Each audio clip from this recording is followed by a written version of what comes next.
Hello parents and teachers, welcome to MBA English. आज हम बात करने वाले हैं कि एजुकेशन सिस्टम, एक अच्छा एजुकेशन सिस्टम क्या रहेगा, उसके लिए क्या क्या रिफॉर्मेशन की नीड है। ठीक है, तो सबसे पहली चीज़ अगर हम देखें तो उसका जो द फर्स्ट पिलर हो गया कि भाई एजुकेशन सिस्टम क्या होना चाहिए, कैसे होना चाहिए। तो सबसे पहला जो द मोस्ट इम्पोर्टेंट पिलर हो गया वो है विज़न। अब विज़न क्या होता है, मैं एक लेमैन जो कॉमन पर्सन की मैं डेफिनेशन में अगर आपको समझाना चाहूँ तो ये समझा दूंगा। मान लो कि कंजूस बंदा है, तो अगर आप देखेंगे ना कि भाई वो उसकी हर एक एक्टिविटी में आपको कंजूसाई दिखेगी। खाना खाना है, ओके, तो उसको आपको कहीं ना कहीं कंजूसाई दिखेगी। यहीं से वहाँ ट्रांसपोर्ट करा तो कंजूसाई दिखेगी। कुछ परचेज करा तो आपको कंजूसाई दिखेगी, है ना। तो ये विज़न रहता है। तो अब हमारा क्या है कि भाई हम ये समझते हैं कि भाई बच्चा जो कुछ भी पढ़ाई कर रहा है वो उसके काम में आना चाहिए, वो उसके एटीट्यूड में आना चाहिए, वो उसके दिमाग में आना चाहिए, वो उसकी आत्मा में आना चाहिए। और तभी तो नॉलेज बढ़ती रहता है ना। मान लो अगर आप अभी अभी का जो हालत देखेंगे तो आपको पता चलेगा कि भाई हमने 8 9 10th में हमने परसेंटेज सीखे, हमने इंटरेस्ट सीखा है जो ब्याज बोलते हैं।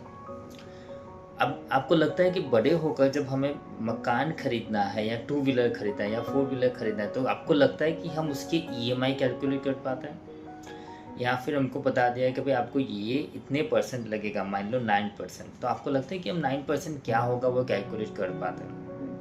क्वेश्चन इंग्लिश में पढ़े हुए, simple present tense, continuous tense, this that फलाना ठिकाना, लेकिन आपको लगता है कि जब हम बड़े हो जाने के बाद हम एक छोटा सा आर्टिकल आ जाता है तो क्या उसको हम अच्छे से समझ पाते हैं। क्वेश्चन तो विज़न हमारा ये है कि बच्चा जो कुछ भी पढ़ाई कर रहा है उसके नॉलेज में जाना चाहिए, उसके आत्मा में जाना चाहिए, उसके दिमाग में जाना चाहिए, बच्चा उससे खेलना चाहिए।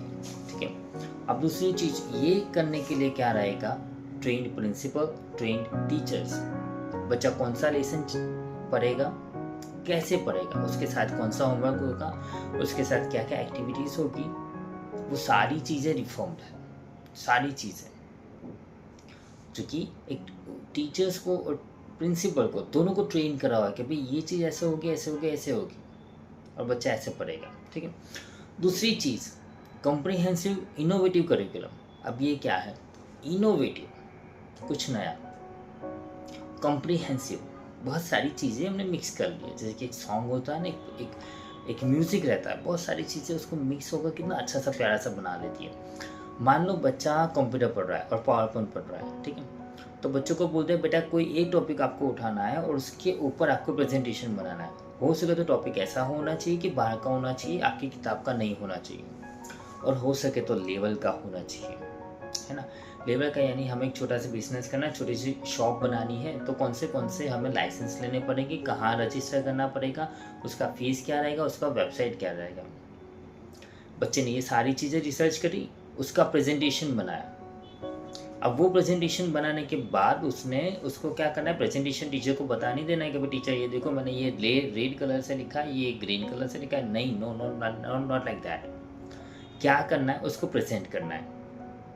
सबसे बड़ा पहला यहाँ पे उसको क्या सीखने मिल रहा है, उसको सबसे पहले नॉलेज सीखिंग, उसको इन्फॉर्मेशन कैसे लेनी वो सीखेगा, है ना। क्योंकि बड़ा को ये कंपलसरी नहीं है कि उसको जो पढ़ना है उसको वो गाइडेंस मिलेगा। मान लो मेरे को बिजनेस में बना है तो कंपलसरी नहीं मेरे को मेरी फैमिली में से या मेरे रिलेटिव्स में, मेरे आसपास से वो बिजनेस में मिले जो मुझे गाइड करे। तो मुझे खुद से रास्ता बनाना पड़ेगा। बच्चा ये सीखेगा, बच्चा प्रेजेंटेशन करना सीखेगा, साथ साथ इंग्लिश लैंग्वेज जो सीखा है वो तो वो उसको यूज़ करना सीखेगा, उसका पब्लिक स्पीकिंग जाएगा, उसका स्टेज फियर चला जाएगा। तो ये सारी चीज़ें जो है बच्चा सीखेगा। This is comprehensive innovative curriculum. तो this is the second thing.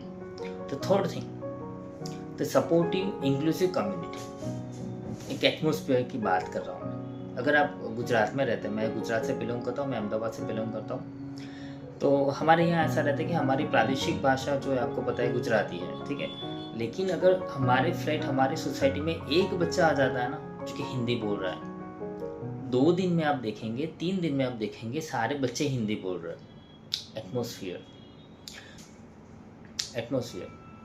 मान लो थर्ड स्टैंडर्ड में आप देख रहे हो या फोर्थ स्टैंडर्ड में आप देख रहे हो तो आप प्लस माइनस आते हैं, आपको पता होगा, है ना, कि भाई 100 में से एक मनु नाम का बच्चा था, वो चॉकलेट लेने गया, उसके बाद 100 रुपये, ये वो फलाना ठिकाना। अब मान लो उसके अंदर कोई ऐसा बच्चा है जो कि वेजिटेबल की जो लारी होती है ना, कार्ट, वो चला रहा है, ठीक है। अब वो डेली कैलकुलेट करता है, 100 रुपये कस्टमर से लिए, उसको इतने पैसे दिए, वो सब उसके लिए ये सब बहुत सिंपल सा हो गया है ना, करें। So that is what I want to tell you कि भाई हम बच्चों को सिखाना नहीं चाहते, हम ऐसा एटमोसफियर बनाना चाहते हैं कि बच्चा खुद सीखे। बच्चा बहुत इंटेलिजेंट रहता है, बच्चों का जो ऑब्जर्वेशन स्किल रहता है वो भी बहुत गहरा रहता है। अगर आप देखोगे कि कुछ चीज़ें ऐसी है कि जो कि आप करते हो उसी तरीके से बच्चा करता है, तो बच्चों को वो माहौल देना है कि बच्चा अंदर ग्रो हो पाए, उसका कॉन्फिडेंस लेवल उतना हो, उसका इमोशनल लेवल उतना हो, उसका इंटेलिजेंट लेवल उतना हो, ठीक है। तो ये हो गया एटमोसफियर। द फोर्थ थिंग जो रहेगा वो है एक्स्ट्रा करिकुलम एनरिचमेंट।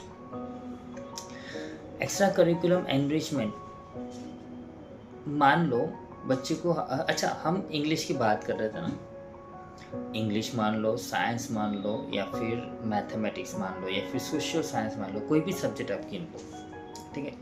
तो जो एक्स्ट्रा करिकुलम की हम बात कर रहे थे कि भाई हमें ये सिखाना है बच्चों को, प्लस माइनस सिखाना है।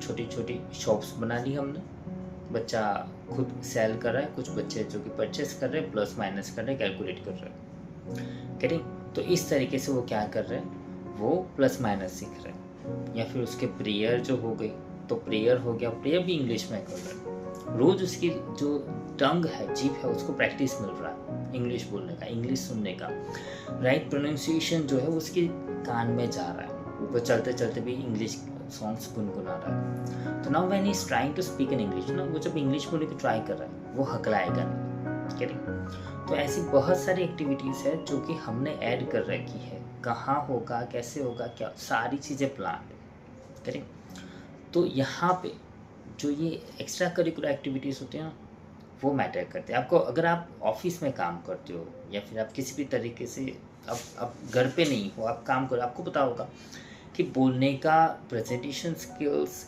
या किसी के साथ बात करने का तरीका कितना इम्पोर्टेंट रहता है, करेक्ट। तो ये सारी चीज़ें बच्चे को एक्स्ट्रा करिकुलर एक्टिविटीज़ में सिखाई जाती है। तो हमारा एजुकेशन सिस्टम ऐसा हो जो कि पर्सनालिटी डेवलप करे, बच्चे का पर्सनालिटी डेवलप करे, उसका एक लेवल डेवलप करे, उसका मेंटल लेवल डेवलप करे, करेक्ट। तो इस तरीके से सबसे मोस्ट इम्पोर्टेंट थिंग जो भी आपको मैं बताना चाहता हूँ ये सारी चीज़ों का, कि application based education system. Application, मैं मोबाइल एप्लीकेशन की बात नहीं कर रहा हूँ, मैं एप्लीकेशन की बात कर रहा हूँ कि एप्लीकेशन यानी जो बच्चा सीख रहा है उसको यूज़ करो। एप्लीकेशन गिन लो, फन गिन लो, या प्ले वे एजुकेशन सिस्टम गिन लो। एक एजुकेशन सिस्टम जो कि बच्चा जो कुछ भी वो सीखता है वो एजुकेशन में वो अपने एटीट्यूड में ला रहा है, वो अपने बिहेवियर में ला रहा है। और ऐसा तो है नहीं, मान लो कि एक्सक्यूज़ मी वर्ड हो गया, मैंने बच्चों को बोला बेटा 10 बार लिख कर आना, बेटा लिख कर आ गया। आपको लगता है कि जब वो किसी के साथ कम्युनिकेट कर रहा है ना तो वो एक्सक्यूज़ मी वर्ड निकलेगा? नहीं।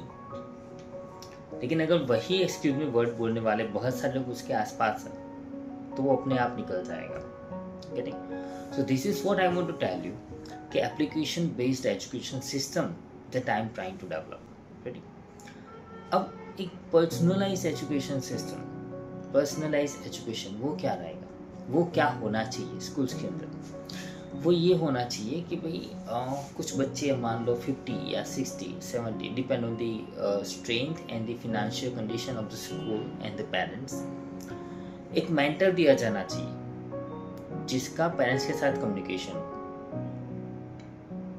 तो अगर पेरेंट्स को उसके तो जो वो मेंटर है ना, वो मेंटर क्या करेगा, बच्चा कैसा पढ़ रहा है, होमवर्क कर रहा है, नहीं कर रहा है, उसका कोई कंप्लेंट है या उसका कोई मिस्टेक है, मिस्टेक कैसे सुधारा जा सकता है, उसके स्टेप डिज़ाइन करेगा और बच्चों को बताएगा।